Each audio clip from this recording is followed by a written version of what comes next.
वह जो दिव्य चिन्मय रस रूप अस्तित्व है वह समृत भी है, सर्वत्र भी है, जीवन स्वरूप भी है, प्रेम स्वरूप भी है। उसी की आकर्षण शक्ति हम सभी भाई बहनों को जाने अनजाने में हर रूप में, सुख में, दुख में, हर दशा में अपनी ओर खींचती रहती है। तरह तरह के पत्र मेरे पास आते हैं। कुछ साधक ऐसे हैं जिनकी परिस्थिति सुखमय है। जब उनको सुख मालूम होता है तो घबरा करके मुझे पत्र लिखते हैं, कहते हैं दीदी सब प्रकार की अनुकूलता की घड़ियाँ कट रही हैं, बड़ा डर लग रहा है, मैं सत्य से दूर न हो जाऊं, अब बताइए इसका मैं क्या उत्तर दूं।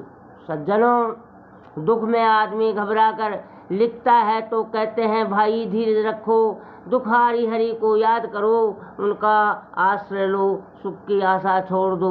बहुत सी बातें मेरे पास कहने की है। अब सुख की घड़ी में चारों ओर तुमको आराम मिलने लगता है तो घबरा करके लंबा लंबा पत्र लिखते हैं और कहते हैं चारों ओर से सुख बरस रहा है, मुझे बड़ा डर लग रहा है कि मैं सत्य से मग्न हो जाऊँ।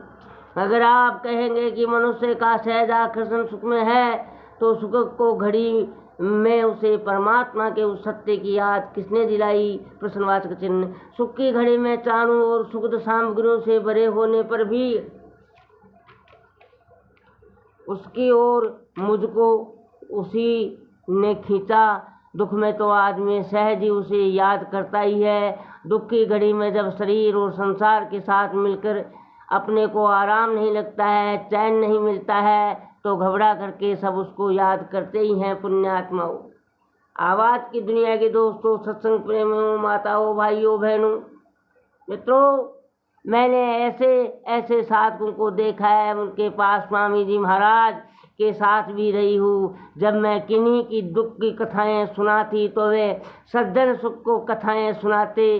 कहते कि महाराज जी, जब से जन्मा हूँ तब से ऐसी परिस्थिति में पला हूँ कि मुझको किस प्रकार की कठिनाई सामने अभी तक तो नहीं मिली। अब सत्संग के प्रकाश में मुझे सूझ रहा है कि सुख काल में भी सुख का भ्रम ही था।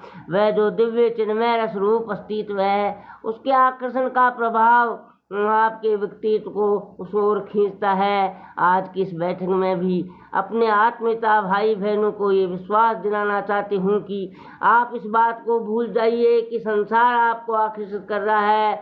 आप इस बात को याद रखिए कि वह अनंत परमात्मा आपको आकर्षित कर रहा है, वही आपको अपनी ओर खींच रहा है।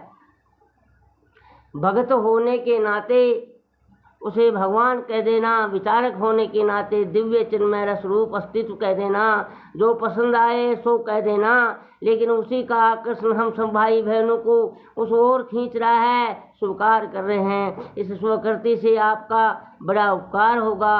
क्या उपकार होगा कि एक बड़ी भारी भूल जीवन में हम लोग रख लेते हैं। कहते हैं कि भाई परमार्थ के पथ पर चलना बड़ा कठिन है, तो तुम सोचो कि नाशवान शरीर के साथ जुटकर के नाशवान धरती की ओर हमारा जो क्षणिक आकर्षण है वह अधिक जोरदार है कि दिव्य चिन्मय रस रूप अस्तित्व का अविनाशी आकर्षण ज़्यादा जोरदार होगा।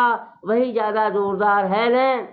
मानते नहीं, अपने को भ्रम में डाल देते हैं। अगर आप स्वीकार कर लेंगे कि मैं दुर्बल हूँ तो दुर्बलता आपके सिर पर सवार हो जाएगी। आप स्वीकार कर लेंगे कि मैं अविनाशी तत्व का बना हूँ, मुझे अविनाशी की मांग है और मेरा जो स्वयं का अस्तित्व है ये उस दिव्य चिन्मय रस रूप के अस्तित्व से आकर्षित है।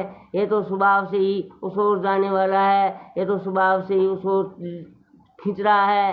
रास्ते में देर क्यों लग रही है? देर इसलिए लग रही है क्षण भर के सुखदा आभास के लालच में अनंत आनंद पर पर्दा डालकर हम बैठ जाते हैं। इस भूल को मिटा दीजिए। अपने द्वारा अपने को सुख भोग का लालची स्वीकार ही मत कीजिए।